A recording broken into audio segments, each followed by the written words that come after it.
Hello.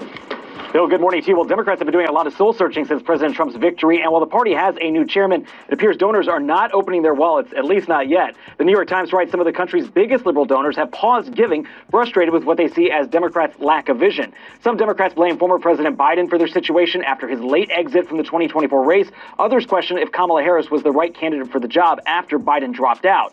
Democratic lawmakers, interest groups, activists, they are all still very vocal. They're holding protests almost every day here in D.C. trying to counter the administration. But Democratic donors say the party has to appeal to people on issues like the economy. There's a desire for a new voice of pragmatism, centrism, and most of all, connection to ordinary people and how they lead their lives. Became clear when I realized that they essentially set $2.5 billion on fire. They raised $1.5 billion through the campaign, another billion through the super PAC Future Forward, and there's been no accountability. We still haven't gotten any answers as to why Oprah, a billionaire, got $2.5 million through her production company. Why couldn't she pay for it? She's an oligarch. She could have just paid for the production costs herself. And not to mention the fact that they spent $450,000 putting Kamala Harris's face on the sphere. Now tell me why that would be helpful. Tell me how that would help her win. Obviously, that was utter failure. And then they spent $500,000 essentially bribing Al Sharpton moments before he interviewed her. And this is our hard-earned money. This is the money that I worked so hard to raise. I raised millions of this, and donors are feeling burned. And let me tell you, although I might be the only one coming forward, I haven't met a single donor who disagrees with me.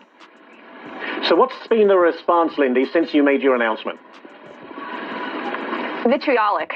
And they say they're not a cult, but look at how they behave when one of their own dares to think for herself.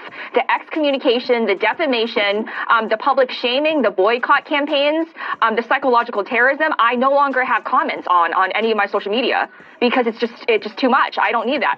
It's just endless. And as soon as you step out of line, they will get you. Yeah, that is clear. So what's next? Are you going to turn Republican, independent? What's next for you? This all has been so fast for me, and actually someone scooped my own exit. Some random person on Twitter got 3 million views saying that Lindy Lee is going to exit. I couldn't even own my own departure. So this is all happening really quickly for me, but you might see me at the inauguration. I don't want to say too much right now, but somebody on Team Trump already reached out to me. They've been incredibly gracious, and on day one, they were kinder to me and more humane than the DNC ever was. Wow. And I just think that speaks volumes, yeah. Absolutely. Without a single exception, they are so angry and upset at the state of the party. They think this party is in complete shambles, and that's totally right. I actually had a donor call me at 3:30 a.m. just a few days ago complaining about how there's no leadership. The party is completely rudderless, and they basically elected 50% of the people who got us into this mess. I'm no longer part of that scene, but I don't know how they're going to get out of this wilderness. The leadership that they elected, they're so tone deaf. Their DNC vice chair is saying that we need to abolish ICE, that we need to defund police, and he's against the Second Amendment.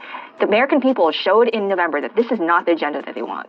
In 2004, Obama was already getting ready to run for president in 2008. This time, there's no one on the horizon who has that level of talent and ability to inspire. There just simply isn't. I don't see it. Do you?